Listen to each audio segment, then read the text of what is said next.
E aí, meus irmãos, como é que vocês estão? Tudo na paz do Senhor Jesus? Meu nome é Samuel, estou aqui com esse projetinho de devocionais. Não sei nem se eu posso chamar isso aqui de devocional, provavelmente vai ser quase uma pregação, eu acho, o tamanho. Mas estou feliz de estar fazendo esse devocional aqui. Tema que tem tocado muito comigo esses últimos dias, que é um tema que tá me puxando, me incomodando, me convidando a melhorar. Cada dia mais eu percebo, cada dia mais eu sinto vergonha do meu eu de ontem e percebo tanto de coisa que dá para melhorar. Cada dia mais eu reconheço quão falho, quão fraco eu sou e mesmo assim ainda não reconheço nem a metade dos meus problemas. Então, vamos começar.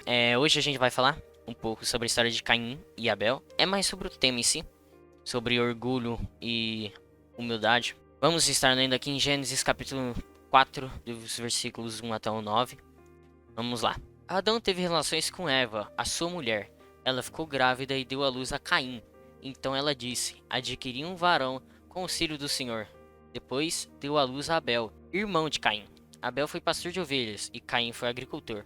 Aconteceu que, ao fim de um certo tempo, Caim trouxe do fruto da terra uma oferta ao Senhor. Abel, por sua vez, trouxe das primícias do seu rebanho e da gordura deste. O Senhor se agradou de Abel e de sua oferta, mas de Caim e de sua oferta não se agradou. Caim ficou muito irritado e fechou a cara. Então o Senhor lhe disse: Por que você anda irritado? E por que essa cara fechada? Se fizer o que é certo, não é verdade que você será aceito? Mas se o fizer que é certo, eis que o pecado está à porta, à sua espera. O desejo dele será contra você, mas é necessário que você o domine. Caim disse a Abel, seu irmão: Vamos ao campo? Estando eles no campo, Caim se levantou contra Abel, o seu irmão, e o matou. O Senhor disse a Caim: Onde está Abel, seu irmão? Ele respondeu: Não sei. Por acaso sou guardador do meu filho? Eu escolhi a história de Caim e Abel para poder falar um pouco sobre isso. Apesar de ser um tema que poderia pegar qualquer outra história na Bíblia para poder desenvolver isso daí, quero começar mesmo desde o começo, assim, essa série de imitadores de Cristo, assim. E se você não viu o último devocional, acessa aí o canal para poder dar uma olhada. Então, dá para poder perceber, né, os dois lados, do orgulho e da humildade aqui, quais deles são cada um, quem representa cada um. Caim representa o orgulho, obviamente, e Abel representa a humildade. Aqui Caim, ele representa o orgulho por quê? Vamos lá. Eles tinham que prestar a sua oferta ao Senhor, como diz aqui no versículo 3. A diferença é que Abel ofertou o melhor ao Senhor. Caim deu qualquer oferta para o Senhor. Ele deu qualquer coisa porque ele mal se importava com isso, mas Abel, ele tinha um espírito humilde. Ele queria dar o seu melhor para o Senhor, pois ele não merecia aquilo que ele tinha. Então ele deve dar o melhor para o Senhor, porque o Senhor quer que nós demos o melhor para ele, porque ele se agrada. E Caim não se agradou disso. Ele ficou irritado e fechou a cara, parecendo um menino mimado, de certa forma. Mas bora lá pro final do versículo 7. Mas é necessário que você o domine. O domínio do pecado. O que seria esse domínio do pecado? Caim, ele estava cheio de soberba nessa hora. Por quê? O Senhor já reconhecia, porque o Senhor não falaria nada à toa. Se o pecado está à porta, é porque há alguma coisa que precedeu para poder esse pecado chegar à porta. E o que seria isso? Vamos continuar. Vamos ler aqui Provérbios 16:18 para poder entender mais como Deus trata o orgulho. Antes da ruína vem a soberba, e o espírito orgulhoso precede a queda. Então, quando o Senhor falou para Abel que o pecado estava à porta, antes do pecado, antes da queda, porque também pode se considerar ali também além de consequência em si do pecado, ou consequência em si da soberba, pode-se considerar assim a ruína como pecado, ou também como consequência o castigo, também. Pode considerar os dois, porque nesse contexto aqui faz sentido. Antes da ruína vem a soberba e o espírito orgulhoso precede a queda. Então, o espírito orgulhoso faz nós pecarmos. Então, com isso nós podemos presumir que antes de qualquer pecado, o orgulho vem antes. Caim, ele estava com o coração cheio de orgulho. O pecado estava batendo na porta dele. E o Senhor falou para poder resistir ao pecado, ao orgulho. Mas ele deu atenção mais ao seu desejo do que ao desejo do Senhor. Ele não quis combater o seu próprio desejo, as suas próprias vontades, suas emoções. Ele não quis ter um autocontrole. Então, ele caiu. Ele se deu ali para o seu desejo, se entregou ali aos seus desejos carnais, que acabou ocasionando nisso. E logo depois, Caim foi castigado pelo Senhor. Mesmo assim, o Senhor ainda o abençoou de certa forma. Mas houve consequências. Vamos lá, bora continuar. Provérbios, capítulo 16, versículo 5, diz assim: O Senhor detesta. Ou na ARC, é porque essa daqui é a tradução NAA, tá? Eu estou vendo aqui na Nova Almeida atualizada. Mas na Almeida Revista e Corrigida, diz que o Senhor abomina, que é a abominação ao Senhor, tudo aquele que é orgulhoso. E aqui é detesta, abomina é a mesma coisa que detesta. E abomina é uma das palavras mais fortes da Bíblia. O Senhor, quando ele fala abomina, é porque tem níveis. Já ouviu aquela expressão? Não existe nem pecadinho, nem pecadão. Essa expressão é mais dada pela... todo pecado é pecado, mas obviamente tem consequências diferentes. Mas o próprio Senhor, ele dá níveis de pecado. E nós precisamos, como cristãos, reconhecer esses níveis, porque conforme maior o nível, esse pecado gera outros. Por exemplo, os 7 pecados capitais, orgulho, tá neles, gula, essas coisas. Existe o pecado raiz que gera todos. Se existem níveis, é porque um é maior do que o outro. Como a gente viu antes, um gera o outro. Então, nós podemos resumir que o orgulho é o maior pecado de todos. Por quê? Porque o orgulho ele gera todos os outros. Com o coração orgulhoso, você se sente melhor do que o seu irmão e por isso o mata. Por causa de você, principalmente. No caso, esse foi o caso de Caim, né?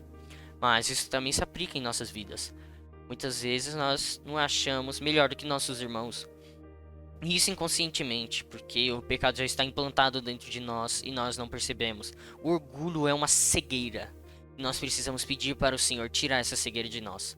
É o que eu venho pedindo há muito tempo já. Muito tempo não. Quando eu descobri tudo isso sobre o orgulho, eu peço todos os dias para o Senhor tirar essa cegueira que o orgulho me traz, para poder tirar isso tudo de dentro de mim. Pois o orgulho, ele nos coloca como sendo melhores do que aquilo que nós somos. Então, como nós não somos nada, nós não merecemos nada, nós somos falhos, nós somos fracos, nós somos pecadores, nós somos miseráveis, nós somos infelizes. Por quê? Porque nós somos carne, nós somos imperfeitos, nós somos gerados numa natureza pecaminosa. E somente o Senhor pode nos tirar disso tudo. O Senhor pode abrir os nossos olhos para que nós percebamos. Como eu havia falado no devocional passado, que é na conversão que nós abrimos os nossos olhos para Cristo. Mas pelo que parece, nós temos que abrir os nossos olhos a todo momento, porque a todo momento o Senhor tira uma escama nova. Todos os dias nós percebemos o quão falho nós somos, quanto pecadores nós somos. E ao mesmo tempo, quanto nós percebemos como pecadores, o quão falhos nós somos, o Senhor, Ele se revela para nós. Então, nós percebemos cada dia mais o quão Ele é grande, o quão Ele é perfeito, o quão Ele é majestoso. Então, tanto ouvindo, conhecendo Ele através da palavra, das orações, nos cultos ali ouvindo as pregações dos pastores, ou até mesmo através dos louvores, mas também através das experiências. As experiências são... O Senhor nos traz experiências, né, para nós passarmos, para nós reconhecermos o quão falho e quão nada nós somos. E quanto Ele é tudo para nossas vidas e o quanto nós somos dependentes dEle. Vamos lá, vamos continuar. Provérbios capítulo 21, versículo 4 diz assim: Olhar arrogante e coração orgulhoso, a lâmpada dos ímpios, são pecado. Então, o coração orgulhoso, ou seja, aquele que se deixa dominar pelo orgulho. Porque orgulho é diferente de ser orgulhoso. Orgulho é você se achar ou ter um sentimento de ser melhor do que alguém. Seja do que Deus, seja as pessoas. Então, o coração orgulhoso é você se deixar dominar por esse sentimento. Você realmente não se achar, mas você ter convicção de que você é melhor do que o outro de alguma forma. Você deixar esse sentimento dominar o seu coração. E você fica cego a partir desse momento. Este olhar arrogante e este coração orgulhoso são pecado porque você não escuta mais a voz do Senhor. Quando você está assim, você não atenta ao que o Senhor está te falando. Você não percebe o quão falho você é. Por isso também que Jesus pagou para você estar vivo e tendo essa oportunidade de estar vivo, de estar desfrutando da graça dele. E você não percebe, você fica cego. Por isso que o Senhor detesta, abomina, que ele não se agrada daqueles que não dão a devida glória a Ele. O Senhor detesta. E vamos ver muitos casos disso na Bíblia. Mas vamos continuar aqui e a gente já fala dos exemplos. Em Provérbios capítulo 29, versículo 23, na versão da NVI, diz assim: o orgulho do homem humilha, mas o espírito humilde obtém honra. Então, o Senhor humilha todo aquele que dá voz ao seu orgulho. É humilhado, pois o Senhor, Ele tira da sua graça para Ele perceber o caminho errado que ele está seguindo, de deixar ser dominado por esse orgulho. Mas vamos ver esse negócio de o Senhor não disponibiliza da sua graça para esses, tá? Vamos ver já já. Vamos lá, vamos continuar. Mateus capítulo 23, versículo 12, da NVI também, diz assim: pois todo aquele que a si mesmo se exaltar será humilhado, e todo aquele que a si mesmo se humilhar será exaltado. Então, aquele que tem espírito humilde, aquele que se humilha perante o Senhor, ele é exaltado. Vamos tratar primeiro aqui o orgulho, depois a gente vai ver um pouco como nós devemos nos humilhar, tá? Para nós termos o coração humilde e sermos agradáveis aos olhos do Senhor. Vamos lá. Tiago, capítulo 4, versículo 6, diz assim: mas ele nos dá cada vez mais graça. Por isso diz: Deus resiste aos soberbos, mas dá graça aos humildes. Então, resistir. O que seria resistir? Deus resiste. Ele joga. Ele lança. Ele não quer. Ele resiste ao soberbo. Porque o soberbo, por conta da sua cegueira, porque ele deixou-se dominar. Então não é só inconscientemente, porque você teve consentimento e você deixou-se dominar. Porque nenhum pecado é feito sem querer, tá? Nenhum pecado é feito sem querer. Então foi por consequência disso que o soberbo ficou cego e ele se permitiu ser dominado por orgulho. Quando diz aqui, Deus resiste aos soberbos, mas dá graça aos humildes. Se ele dá graça aos humildes, é porque ele não disponibiliza da sua graça a estes. Ele tira da sua graça, ele o humilha. Então, nós devemos nos humilhar para desfrutarmos da graça do Senhor. Pois não adianta nós só pedirmos, nós temos que nos humilhar para recebermos a graça do Senhor. Então vamos lá.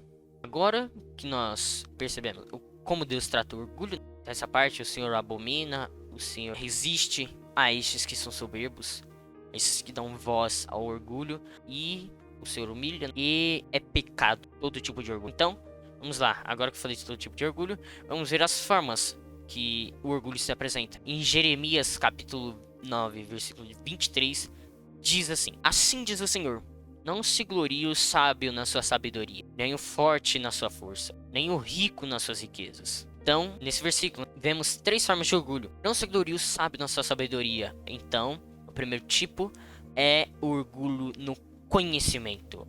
Achar que você sabe mais. Nem o forte na sua força. Então, é no ser. Aquilo que você é. Você se acha melhor do que alguém porque você é alguma coisa para você. Nem o rico nas suas riquezas. Então, é no ter. No possuir algo. Por você ter algo que a outra pessoa não tem, você se acha melhor do que ela.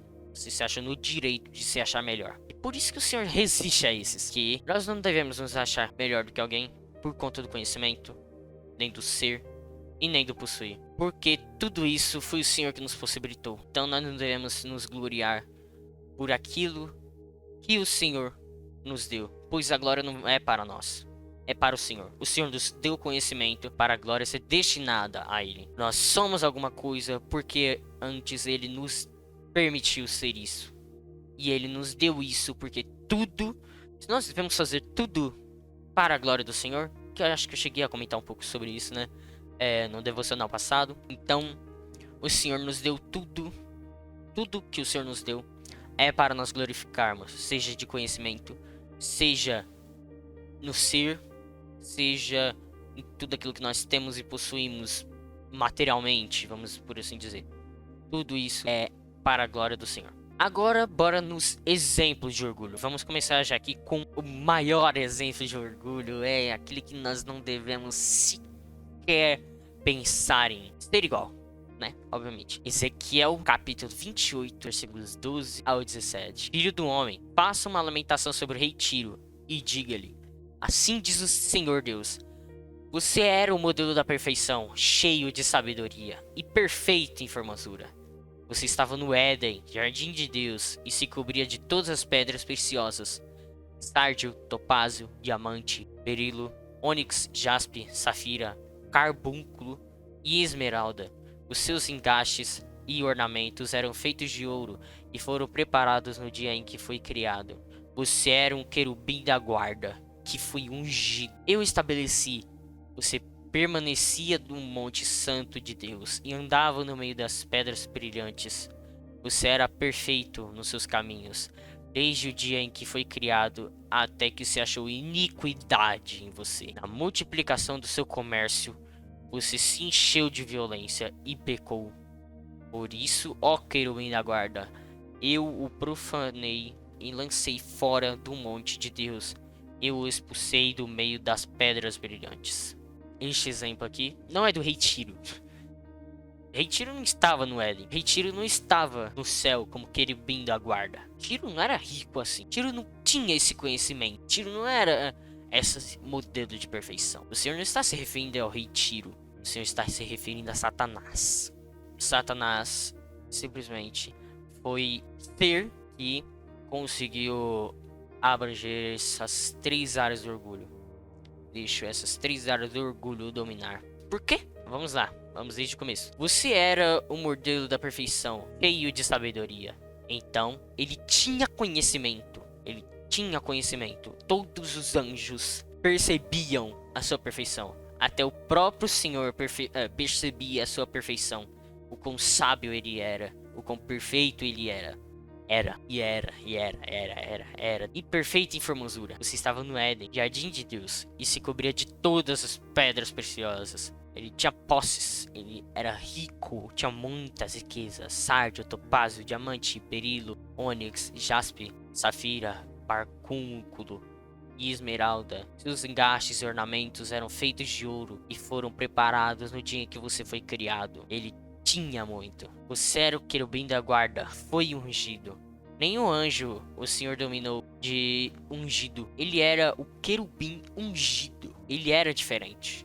Ele era perfeito, modelo de perfeição. Mas um dia ele caiu. Por conhecer, por ter e por saber. Ele se deixou levar por isso. Sendo que não foi ele que próprio se deu isso. Isso tudo foi preparado desde o dia em que ele foi criado. Diz isso no versículo 13. Isso tudo foi preparado no dia que ele foi criado. Então, não é que ele merecia. É porque o Senhor o deu. E ele se deixou levar pelo seu orgulho. Porque ele se achou melhor do que Deus. Ele buscou ser maior do que Deus. Você era perfeito nos seus caminhos desde o dia em que foi criado, até que se achou iniquidade em você.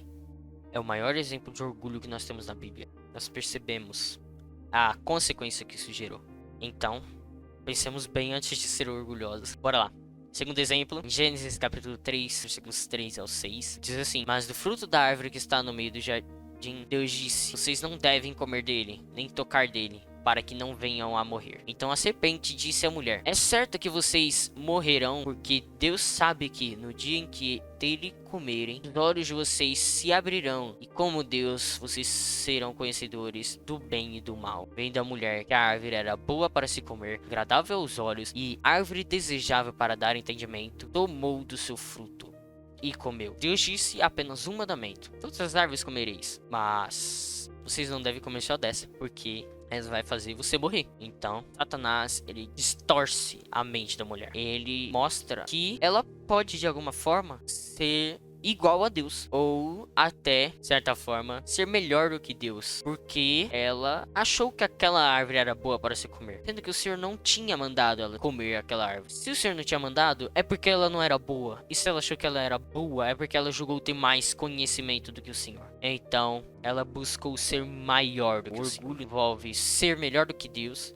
ou você se achar melhor do que outra pessoa. Os dois estão entrelaçados. Então, ela pecou no orgulho do saber, porque ela julgou ter mais conhecimento do que Deus. Vamos lá. Esse aqui é polêmico, hein? Gênesis capítulo 19, dos versículos 1 ao 11. que fala sobre a cidade de Sodoma. Vamos lá, vamos ler, depois eu falo. Ao anoitecer, os 2 anjos chegaram a Sodoma. Ló estava sentado junto ao portão da cidade. Quando viu os anjos, levantou-se e, indo ao encontro deles, prostrou-se com o rosto em terra e lhe disse: Por favor, meus senhores, venham para a casa deste servo de vocês. Poderão passar a noite, lavar os pés, levantar-se de madrugada e seguir o seu caminho. Mas eles responderam: Não, passaremos a noite na praça. Ló insistiu tanto que eles foram e entraram na casa dele. Deu-lhes um banquete, fez assar uns pães sem fermento e eles comeram. Mas antes que eles se deitassem, os homens daquela cidade cercaram a casa. Eram os homens de Sodoma, tanto os moços como os velhos. Sim, todo o povo de todos os lados. E chamaram Ló e lhe disseram: Onde estão os homens que, à noitinha, entraram na sua casa? Tragam-os aqui para fora para que abusemos deles. Então Ló foi até a porta, fechou-a atrás de si e lhes disse: Meus irmãos, peço-lhes que não cometam essa maldade. Olhem aqui. Tenho 2 filhas virgens e vou trazê-las para vocês. Façam com elas o que quiserem, porém não façam nada a estes homens, porque se acham sob a proteção do meu teto. Eles, porém, disseram: Saia daí, e acrescentaram: Ele estrangeiro veio morar entre nós e pretende ser juiz em tudo? Vamos fazer com você pior do que com eles. E atiraram-se contra o homem, contra Ló, e se aproximaram para arrombar a porta. Porém os homens estenderam a mão, puxaram a Ló para dentro e fecharam a porta. E feriram de cegueira os que estavam do lado de fora, desde o menor até o maior, de modo que se cansaram a procurar a porta. Só vou falar aqui os 2 versículos de Ezequiel capítulo 16, versículo 49 e 50, que fala sobre isso. Diz assim: Eis que esta foi a iniquidade de sua irmã Sodoma. Ela e as suas filhas foram orgulhosas, tiveram fartura de pão e próspera tranquilidade, mas nunca ampararam os pobres e os necessitados. Foram arrogantes e fizeram abominações diante de mim. Ao ver isso, eu as removi daquele lugar. Então, para o que muitos achavam, o pecado de Sodoma não foi exatamente a homossexualidade. O pecado de Sodoma foi o orgulho, foi a soberba por não atender aos necessitados. Mas por quê? Porque aqueles anjos que chegaram na casa de Ló, eles eram estrangeiros, desconhecidos. Sodoma não aceitava estrangeiros em sua cidade. Sodoma só aceitavam aqueles que tinham posses. Ló, ele tinha posses porque ele era sobrinho de Abraão, que tinha posses. Mas ele era estrangeiro também ali naquela terra, porque ele não era daquela terra. Por isso que ele até foi ameaçado pelos homens dali. Então, quando Ló, ele aceita esses anjos, né, esses homens, para ficarem na sua casa, os homens da cidade perceberam. Todos ali perceberam. E todos se ajuntaram ali. Não era um problema de um, ou de outro, ou de alguns, ou da maioria e não de alguns. Era de todos. A Bíblia enfatiza isso. Aqui, ó, os homens daquela cidade cercaram sua casa. Além de falar os homens daquela cidade, ainda diz assim: eram os homens de Sodoma, tanto os moços como os velhos. Sim, todo o povo de todos os lados. Então era o problema da cidade inteira. Todo mundo era orgulhoso e todo mundo era soberbo. Então, eles, por não quererem aceitar a esses estrangeiros que não tinham posses alguma, que não estavam levando nada com eles, eles estavam sendo recebidos ali, eles queriam abusar para poder os humilhar em público, pois eles não tinham nada, eles não eram nada comparado a eles, que eles se achavam muito por ter muitas posses. Ló até fala: ah, não, pode ficar aí com minhas filhas, tal, faça o que vocês quiserem com elas. Mas não, o problema não era esse. O problema é que eles eram orgulhosos e queriam satisfazer as suas vontades, humilhando aqueles que eles acham inferiores. Então, o Senhor abominou essas práticas. Foram arrogantes, como diz o versículo aqui, 50 de Ezequiel 16. Foram arrogantes e fizeram abominações diante de mim. Já não disse? Orgulho é a abominação aos olhos do Senhor. Arrogância é orgulho. É alguém orgulhoso. Ao ver isso, eu os removi daquele lugar. Então, o Senhor dizimou a cidade de Sodoma. Vamos continuar agora. Gênesis capítulo 37, versículo 8 e versículo 19, que fala sobre o orgulho e inveja dos irmãos de José. Diz assim: então os irmãos lhe disseram: você pensa que vai mesmo reinar sobre nós? Pensa que realmente dominará sobre nós? E com isso o odiavam ainda mais, por causa dos seus sonhos e de suas palavras. Versículo 19 diz assim: disseram uns aos outros: lá vem o grande sonhador. O orgulho gera inveja. Eles se achavam melhor do que seu irmão José. Por isso eles se colocavam em uma posição superior e se achavam melhor e não achavam que José era digno disso. Achavam que eles eram melhores do que ele e ele não merecia. Por isso que eles falam, lá vem o grande sonhador. Que eles tinham inveja disso. E eles caçavam com o seu irmão por causa disso. Eles o odiavam. Não é só inveja de tipo, ele se acha, ele vai achar que vai reinar sobre nós, ai que idiota. Não, eles o odiavam ele.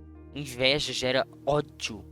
Então, alguém. Também temos aqui Deus endurecendo o coração de Faraó devido à sua soberba no Egito quando os hebreus estavam ali presos. Não vou citar aqui todas as passagens porque são muitas passagens que o Senhor endurece o coração dele. Também, para poder deixar claro aqui, o Senhor endureceu o coração de Faraó porque Faraó se permitiu ser dominado pelo orgulho. Ele se sentia melhor do que o povo de Israel. Por isso que o Senhor endureceu o seu coração. Tem várias passagens, uma delas dizem que Deus endureceu o coração dele. Faraó endureceu seu coração. O coração de Faraó se endureceu. Mas é os dois. Faraó ficou cego e o Senhor endureceu o seu coração para que o seu nome, o nome do Senhor, venha a ser glorificado. Então, as passagens que falam isso, né? É Êxodo capítulo 4, versículo 21, capítulo 7, versículo 3, 13 e 22, capítulo 8, os versículos 19 e 32, capítulo 9, versículo 12, os versículos 7, 34 e 35 também desse mesmo capítulo, capítulo 10, versículos 1,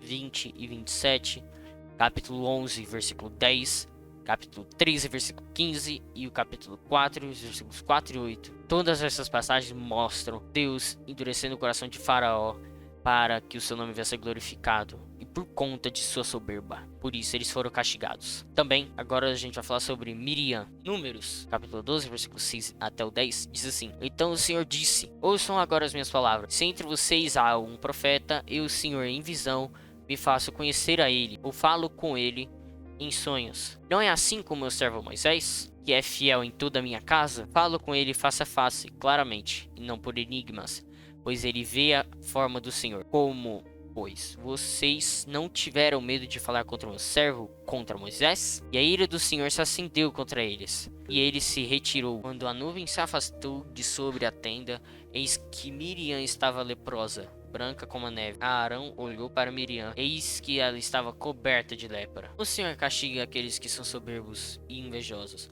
porque Miriam não se achou só melhor do que Moisés. Ela se achou melhor do que o Senhor por achar que o Senhor não tinha o conhecimento suficiente para colocar Moisés aqui. Ela duvidou da capacidade do Senhor quando ela disse nos versículos atrás: por que o Senhor não pode falar com os outros, só fala com Moisés? E o Senhor a castigou, porque além de se achar melhor do que Moisés, melhor do que ela mesma deveria se achar, o Senhor a humilha, taca a lepra nela e mostra que ela não é nada sem o Senhor. 1 Samuel, capítulo 16, fala sobre o chamado de Davi. E nos versículos 6 e 7, o Senhor quebra o orgulho de Samuel, mostrando a ele o seguinte: Aconteceu que, chegando eles, Samuel viu Eliabe e disse consigo: Certamente está diante do Senhor o seu ungido. Porém o Senhor disse a Samuel: Não olhe para sua aparência, nem para a sua altura, porque eu, o Senhor, o rejeitei. Que o Senhor não vê como o ser humano vê. O ser humano vê o exterior, porém o Senhor vê o coração. Então o Senhor quebra o orgulho de Samuel ali na hora, pois não é como ele pensa ou como deve ser, é como o Senhor quer.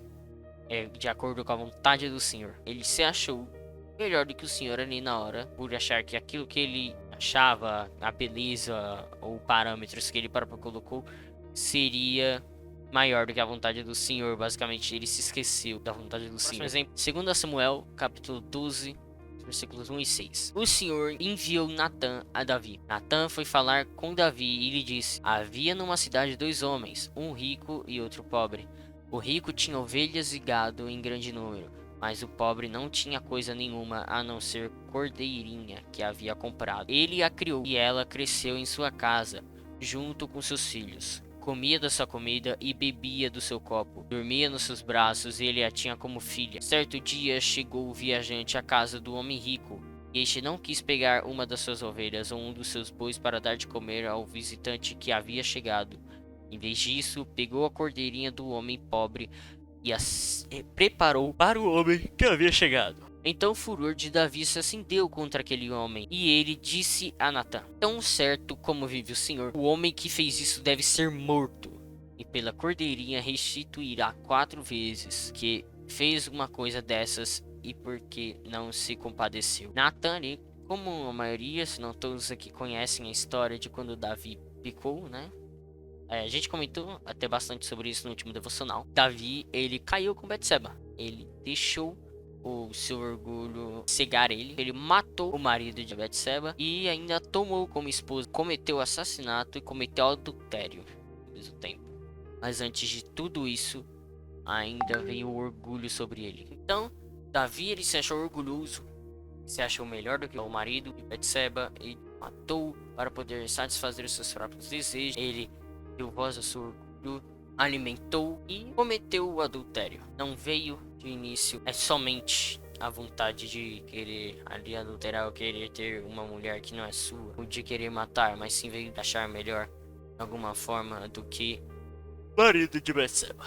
Perdão, tá com sono aqui ou tá falando muito baixo, tá tarde e eu preciso gravar isso. Vamos lá. Daniel, capítulo 4, versículo 29 até o 32, diz sobre Nabucodonosor. Vamos lá. Passados 12 meses, quando estava passeando no terraço do Palácio Real da cidade da Babilônia, o rei disse: Não é esta grande Babilônia que eu construí para a casa real, com o meu grandioso poder para a glória da minha majestade? Enquanto o rei ainda falava, veio uma voz do céu que disse: você, rei Nabucodonosor, se anuncia o seguinte: este reino lhe foi tirado. Você será expulso do meio das pessoas, e a sua morada será com os animais selvagens. Você comerá capim como os bois. Passarão 7 tempos até que você reconheça que o Altíssimo tem domínio sobre os reinos do mundo e os dá a quem ele quer. Nabucodonosor, ele se achou ser mais do que ele era, e se achou ter mais do que aquilo que ele tinha realmente. E o Senhor, na hora que ele estava alimentando seu orgulho, o Senhor vem do céu e simplesmente fala: acabou pra você. Você foi dominado pelo orgulho. Eu abomino isso. E a partir de hoje, toma seu castigo. E foi logo depois desses 7 anos, ele reconheceu a grandiosidade e a majestade do Senhor. Depois de ser humilhado pelo Senhor, o Senhor humilha para que os outros reconheçam a sua glória e a sua majestade. Vamos lá. Jonas, capítulo 1, versículos 1 e 3. Fala um pouquinho sobre Jonas aqui. Quando Jonas se recusa para ir para Nínive, a palavra do Senhor veio a Jonas, filho de Amitai, dizendo: Levanta-se, vá para a grande cidade de Nínive e pregue contra ela, porque a sua maldade subiu até a minha presença. Jonas se levantou, mas para fugir da presença do Senhor, para Tarsis, desceu a Jope e encontrou um navio que ia para Tarsis.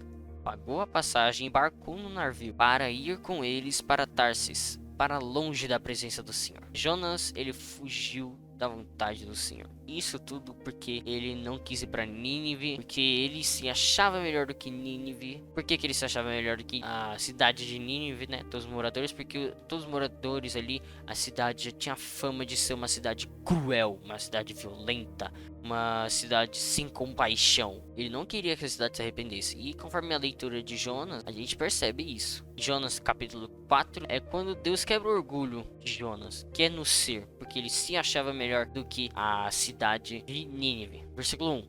Mas Jonas ficou muito aborrecido e com raiva. Ele orou ao Senhor e disse: Senhor, não foi isso que eu disse, estando ainda na minha terra? Por isso me adiantei, fugindo para Tarsis, pois sabia que tu és Deus, bondoso e compassivo, tardio em irar-se e grande em misericórdia, e que mudas de ideia quanto ao mal que anunciaste. Agora, pois, peço que me tires a vida, porque para mim é melhor morrer do que viver. E o Senhor disse: Você acha que é razoável essa sua raiva? Então Jonas saiu da cidade, sentou-se num lugar a leste da mesma. Ali construiu um abrigo e sentou-se na sombra para ver o que aconteceria com a cidade. Então o Senhor desceu, fez crescer uma planta por cima de Jonas, para que fizesse sombra sobre a sua cabeça, a fim de o livrar do seu desconforto. E Jonas ficou muito contente por causa da planta. Mas no dia seguinte, ao amanhecer, Deus enviou um verme que atacou a planta e ela secou. Quando o sol nasceu, Deus fez soprar um vento leste muito quente. O sol bateu na cabeça de Jonas, de maneira que ele quase desmaiou. Então pediu para morrer, dizendo: Para mim é melhor morrer do que viver. Então Deus perguntou a Jonas: Você acha que é razoável essa sua raiva por causa da planta? Jonas respondeu: é tão razoável que até quero morrer. E o Senhor disse: você tem compaixão da planta, que não lhe custou nenhum trabalho. Você não a faz crescer. Numa noite ela nasceu e na noite seguinte desapareceu. E você não acha que eu deveria ter muito mais compaixão da grande cidade de Nínive, em que há mais de 120 mil pessoas que não sabem distinguir entre a mão direita e a mão esquerda, e também muitos animais? Então o Senhor ele quebra o orgulho de Jonas, porque Jonas ele se considerava melhor do que aquela cidade de Nínive, só por conta que ele era servo de Deus, e também porque a cidade de Nínive não conhecia a palavra do Senhor verdadeiramente. Então o Senhor mostra para Jonas por que isso, por que da vontade dele ser assim, para quebrar o seu orgulho. Também temos um exemplo aqui de orgulho, Atos capítulo 5 versículos 1 e 2, que fala sobre Ananias e Safira. Diz assim: entretanto certo homem chamado Ananias, com sua mulher Safira, vendeu uma propriedade, mas reteve uma parte do dinheiro. Safira esteve ciente disso. Levando o restante, depositou-o aos pés dos apóstolos. Ananias e Safira julgaram conhecer mais que os apóstolos. Eles fizeram algo que não era certo. Eles julgaram conhecer mais do que Deus. Eles não mentiram só para os apóstolos. Os apóstolos eles tinham a revelação do Senhor. E eles sabiam que os apóstolos tinham a revelação do Senhor. Mas mesmo assim, eles tiveram uma parte do dinheiro para eles. E o Senhor trouxe consequências pela vida deles, e os dois morreram logo depois. Por último, aqui, apesar de provavelmente ter mais exemplos do que esses, Apocalipse, capítulo 3, versículo 17, fala sobre a igreja de Laodiceia. Diz assim: você diz, sou rico, estou bem de vida e não preciso de nada, mas você não sabe que é infeliz, sim, miserável, pobre, cego e nu. Eles eram orgulhosos do ter. Quando Jesus diz que eles são infelizes, miseráveis, pobres, cegos e nus, ele não está destinando a palavra só para eles. E eles não são a exceção de que eles são tudo isso. Todos nós somos miseráveis, pobres, cegos, felizes, sem a presença do Senhor. Então, muitas pessoas se julgam também a igreja de Laodiceia, que falam, eles eram orgulhosos, essas coisas tal, sendo que nós ainda continuamos cegos porque nós não percebemos o tamanho de nosso orgulho, nós não reconhecemos a total dependência que nós temos do Senhor, e mesmo assim nós pecamos. E mesmo assim nós não achamos melhor do que o que nós somos. Mesmo tendo tantos exemplos assim de orgulho, é incrível como nós ainda nos achamos melhor do que alguém de alguma forma. Então, para finalizar, vamos lá. Agora nós veremos como nós podemos vencer o orgulho. Nós vamos ver aqui um exemplo. 2 Coríntios capítulo 12, versículos 7 até o 10. E para que eu não ficasse orgulhoso com as grandezas das revelações, foi-me posto um espinho na carne, mensageiro de Satanás, para me esbofetear, a fim de que eu não me exaltasse. 3 vezes pedi ao Senhor que o afastasse de mim. Então ele me disse: a minha graça te basta, porque o meu poder se aperfeiçoa na fraqueza. De boa vontade, pois, mais me gloriarei nas fraquezas, para que sobre mim repouse o poder de Cristo. Pois sinto prazer nas fraquezas, nos insultos, nas privações, nas perseguições, nas angústias, por amor de Cristo. Porque quando sou fraco, então é que eu sou forte. Paulo, ele faz isso mais como uma metáfora, não foi literal. Mas o mais interessante aqui de citar, obviamente, é a parte que quando eu sou fraco, então é que eu sou forte. Nesse contexto tudo aí, o que Paulo estava querendo dizer é que eu sou fraco quando eu percebo quão dependente eu sou de Deus. Quão dependente eu sou de Cristo. Quão dependente eu sou da sua vontade, do seu querer. Quanto eu sou totalmente dependente dele para estar vivo, para viver, simplesmente. Porque sem ele nós não temos vida. E nós não somos nada, nós somos miseráveis, nós somos pobres, nós somos cegos. E essas características também cabem a nós, porque nós somos falhos, nós somos pecadores. Então, Paulo, quando diz isso, ele diz: quando eu sou fraco, eu percebo quanto eu sou dependente de Cristo. Então é que eu sou forte. Então, com isso, nós somos fortes. Então, aí nós reconhecemos a dependência que nós temos dele com o fraco. Romanos capítulo 12, versículo 16 diz assim: em vez de serem orgulhosos, sejam solidários com os humildes. Não sejam sábios aos seus próprios olhos. Então, para você ser humilde, você não pode ser orgulhoso. Depois disso, nós vamos reconhecer aqui quais são os 3 passos descritos aqui Tiago, para vencer o orgulho. O primeiro passo aqui se encontra no versículo 7 e no versículo 8 aqui. Tô lendo em Tiago, capítulo 4, versículo 7 ao 10, tá? Que eu acho que acabei esquecendo de falar. Portanto, sujeitem-se a Deus. Nós devemos nos sujeitar a Deus para nós vencermos o orgulho e para nós sermos humildes. Mas resistam ao diabo e ele fugirá de vós. Cheguem mais perto de Deus e ele chegará a vocês. Passo 2 continuando aqui no versículo 8. Limpem as mãos, pecadores. E vocês que são indecisos, purifiquem o coração.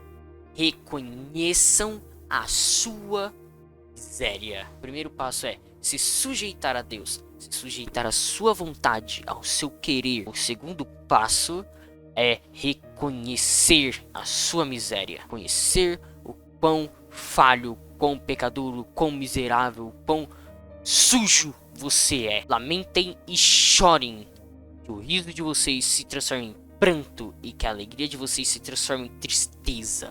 Para nós reconhecermos o quão grande o Senhor é, nós precisamos nos humilhar, nós precisamos reconhecer a nossa miséria. E o terceiro passo é humilhem-se diante do Senhor e Ele os exaltará. Reconheçam a sua miséria, sujeitem-se a Deus e humilhem-se. Mostre o quão miserável você é para o Senhor. Sujeite-se à vontade dEle. Sujeite-se ao Senhor a passar provas para você reconhecer o quão orgulhoso você é, o quão falho você é, para Ele te mostrar o quão poderoso Ele é. Reconheça o quão miserável você é e se humilhe perante o Senhor. Mostre a Ele todas as suas fraquezas.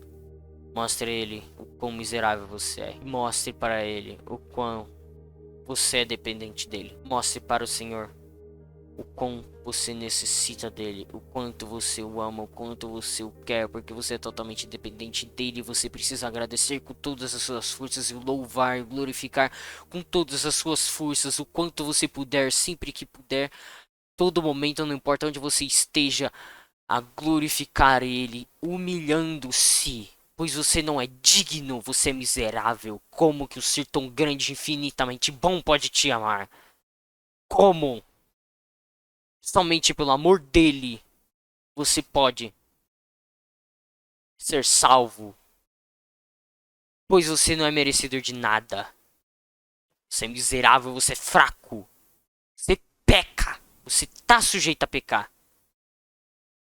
Então você tem que se humilhar. O mínimo que você pode fazer é se humilhar, pois você não é digno. Mas pela graça do Senhor, Ele nos permitiu estarmos próximos dele. Se humilhe.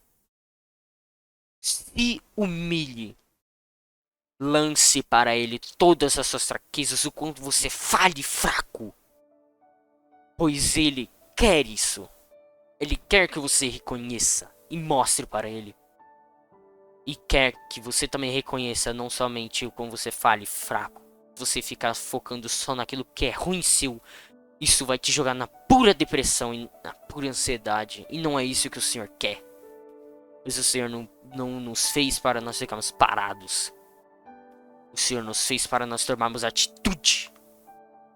Nós mudarmos e nós sermos transformados. E reconhecemos o quão dependente nós somos dele.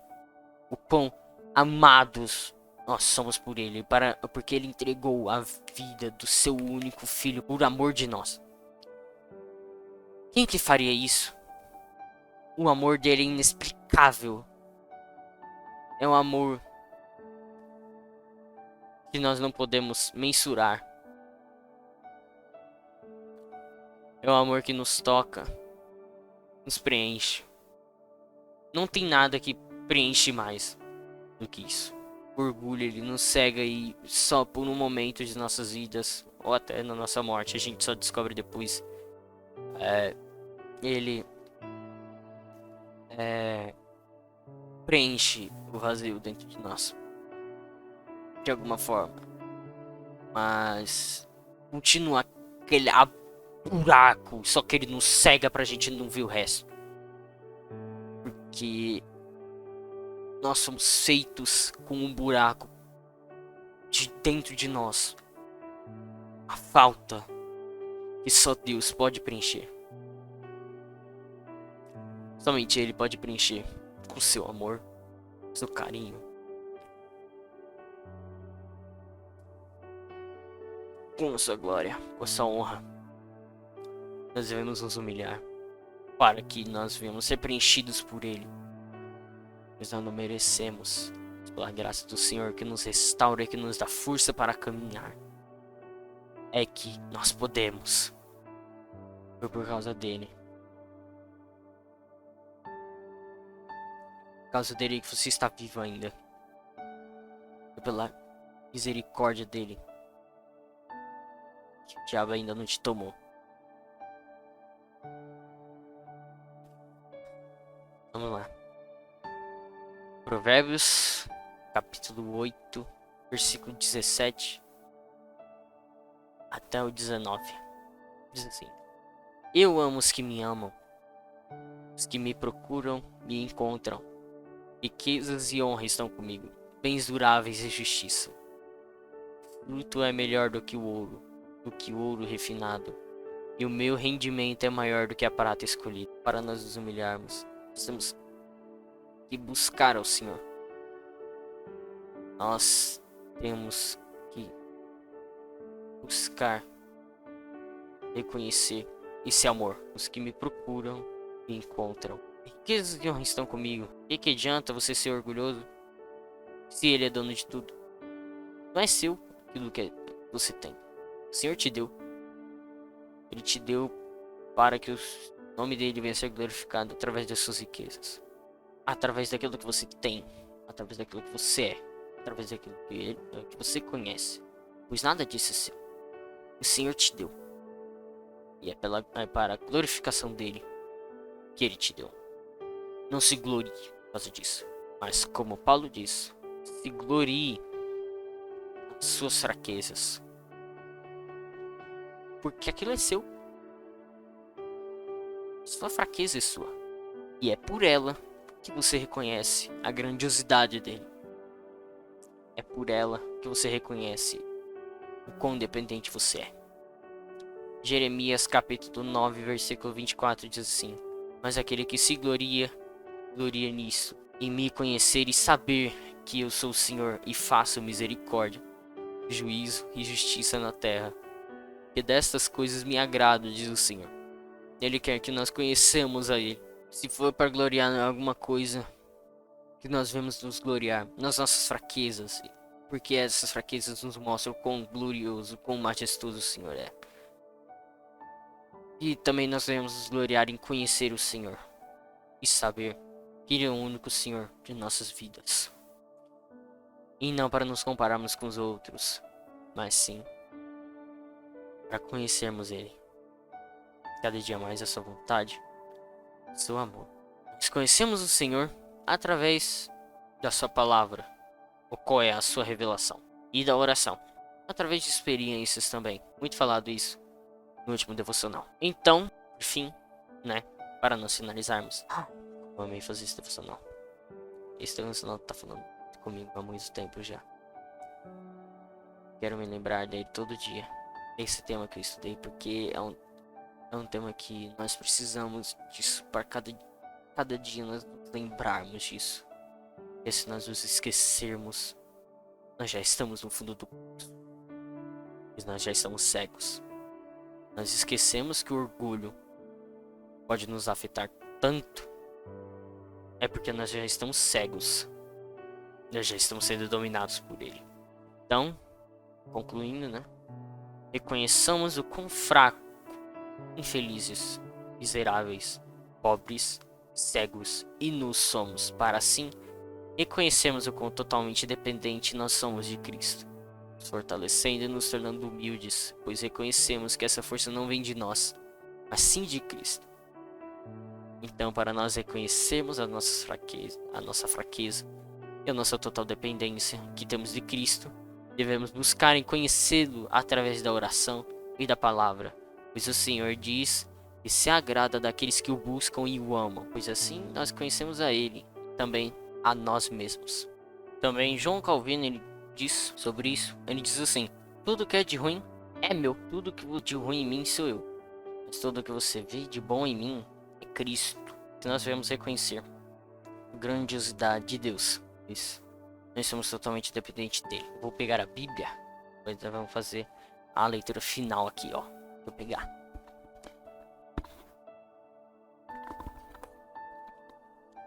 Nesse momento, quem assistiu até aqui, eu sei que não foram muitos, são poucos, tanto que se disponibilizam tempo para dedicar ao Senhor, quanto aqueles que têm paciência de ouvir todo esse tempo, né? O que tiveram tempo. Não importa quando, o importante é ouvir e guardar a mensagem. Vamos lá, eu peço quem puder também abrir aí comigo Salmo 51. Mostra um espírito humilde, que mesmo errando, o Senhor reconhece com um espírito humilde. Tem misericórdia de mim, ó Deus, segundo a tua benignidade. Apaga as transgressões, segundo a multidão das tuas misericórdias. Lava-me completamente da minha iniquidade e purifica-me do meu pecado. Porque eu reconheço as minhas transgressões, e o meu pecado está sempre diante de mim. Contra ti somente pequei, e fiz o que é a teus olhos é mal, para que seja justificado quando falares e puro quando julgares. Eis que em iniquidade fui formado, e em pecado concebeu minha mãe. Eis que amas a verdade no íntimo, e no oculto me fazes conhecer a sabedoria. Purifica-me com isopo, e ficarei puro. Lava-me e ficarei mais alvo do que a neve. Faze-me ouvir júbilo e alegria, para que gozem os ossos que tu quebraste. Esconde a tua face dos meus pecados, e apaga todas as minhas iniquidades. Cria em mim, ó Deus, um coração puro, e renova em mim um espírito reto.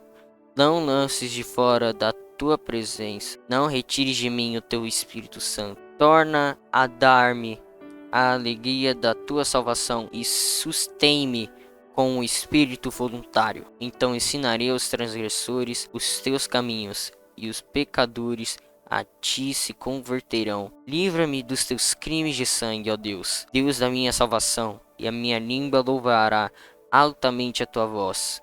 Abre, Senhor, os meus lábios, e a minha boca entoará o teu louvor. Porque te não comprases em sacrifícios, senão eu os daria. Tu não te deleitas em holocaustos.